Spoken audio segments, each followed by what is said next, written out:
Nosey Charlie Goes to Court by Yvonne Blackwood. This is Charlie. He once lived in the country with his mother and father. He became an orphan and moved to the city to live with his cousin Pete Berryhill and Mama Letitia Berryhill and Papa Harold Berryhill. That was when Pete's troubles started. Charlie was a good little squirrel, but he was very nosy. One sunny day in July, when the wind playfully tossed the leaves about in the country parquet, something strange happened. Charlie, nosy as ever, decided to enter the imposing building with the shiny white tiles on the wall. Ever since he came to live in the city, he became curious about the building. He peered at it many times through the tall black iron fence and watched many people coming and going inside.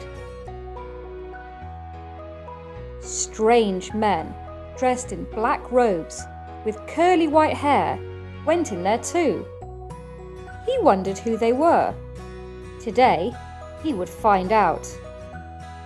I'm not going to tell Cousin Pete about my plan because he will object, said Charlie to himself. Charlie had been secretly digging a hole near the fence for many days. Now it was big enough for him to burrow into and leave the park. The Berryhill family ate a delicious lunch of fruits and nuts. As soon as they'd finished, Charlie said, Mama Letitia? He called her Mama like Pete did. Can I go outside and play? I met a new friend. His name is Benson Chipmunk. He wants us to play hide and go seek.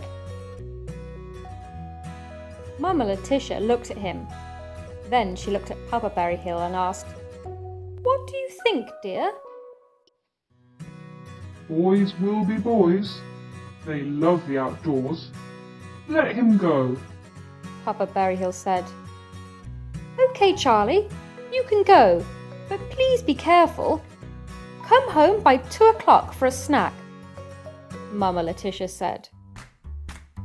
Charlie bounded off his chair and dashed out of the den. Phew! I'm glad Mama Letitia didn't tell Pete to go with me. He's always watching me, like a policeman, Charlie thought. He ran behind the waterfall that cascaded over tall rocks. He circled the fountain where the water splashed and sprayed in his face if he went too close. He doubled back and rushed to the hole near the fence. In minutes, Charlie sprinted out of the park and raced towards the building with the walls of gleaming white tiles. Many people were going in and coming out of the building all at the same time. Charlie slipped inside without being noticed. The hallways were wide, the floors glossy. Charlie heard the tramp, tramp, tramp of many feet on the tile floor. Afraid that some of the feet would trample him, he entered the first open door. Dark wooden benches filled the room. He hid beneath a bench near the back. Peering from the edge, Charlie saw a man sitting in his big chair on a pedestal. He wore a black robe and a white wig. He peered over his wire-rimmed glasses at the people in the room. He said, Overruled, Mr. Flynn. His voice boomed and filled the room. Charlie couldn't see enough from this spot, so he dashed through the courtroom to get closer to the booming voice. A woman, sitting in the middle row, glimpsed Charlie between the benches and jumped to her feet, screaming, Rats! Rats! There are rats in the courthouse! Some of the other ladies climbed on top of the benches and began to scream. the courthouse recorder jumped on top of the desk, knocking off her machine onto the floor. Order! Order! Shouted Judge Johnson. He brought his gavel down on the desk several times.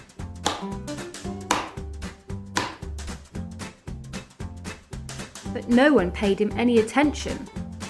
Some people rushed out of the room. The Crown Attorney pleaded with the judge. Your Honour, do something. We have a trial to carry out. Well, Mr. Flynn, if you can do better than I've done, be my guest. Get the people back in, said Judge Johnson. Mr. Flynn looked around. Half of the people had disappeared from the courtroom. Sorry, Judge. Your call, he said. Judge Johnson stood like a mighty giant and smashed the gavel down on his desk for the last time. This court is adjourned until 10 o'clock tomorrow morning. He turned to a clerk. Get the exterminator in here pronto. Judge Johnson left the room, and so did the rest of the people. The clerk was the last to leave, and he closed the door. The room became dark, as quiet as a book on a shelf. Charlie crawled out from his hiding place and tried to find the door. A sliver of light from the hallway guided him. He tried to open the door to get out, but it was tightly closed. Charlie was trapped. Oh, what have I done? What have I done? I'm locked in and can't get out. Mum and Letitia will be worried. No one knows where I am, he moaned. Back at the den, Mama Letitia, Papa Berryhill and Pete paced the floor. They knew something happened to Charlie when 2 o'clock passed and he had not returned for his snack. So the Berryhills went into the park to search for him. I've not seen Charlie, said Benson Chipmunk. I've not seen Charlie today, said Stripey Raccoon. Pete found a hole near the fence. He showed it to his parents. I think Charlie left the park, Pete said. Maybe Charlie returned to the country, to his old home. Papa Berryhill said. I don't think so. He loves living with us, said Mama Letitia. Yes, he is happy here, but you know Charlie, always nosy. I think he went to look at something, Pete said. The exterminators arrived at the courthouse at 5 o'clock. They unlocked the courtroom door and barged in with their equipment. A little black squirrel stood facing the door, shaking with fear, tears running down his face. One of the men picked up Charlie and burst out laughing. He said to the other man behind him, Hey Joe, can you believe these city folks? They think this little squirrel is a rat. He must live in the park next door. I'll take him back there, the other man said. He grabbed Charlie by the neck and put him in a sack. He walked over to the park and lowered the sack slowly over the fence. He shook it and Charlie fell onto the soft green grass. Bye, little squirrel. Next time, stay away from the courthouse, or you will be tried, and roared with laughter. Charlie darted like a shooting star to the den. The Berryhill family were overjoyed to see him. Charlie wiped the tears from his puffy eyes and blew his nose. He could barely speak, but he managed to say, Mama, Papa, Pete, I'm very sorry. I shouldn't have left the park. Please forgive me.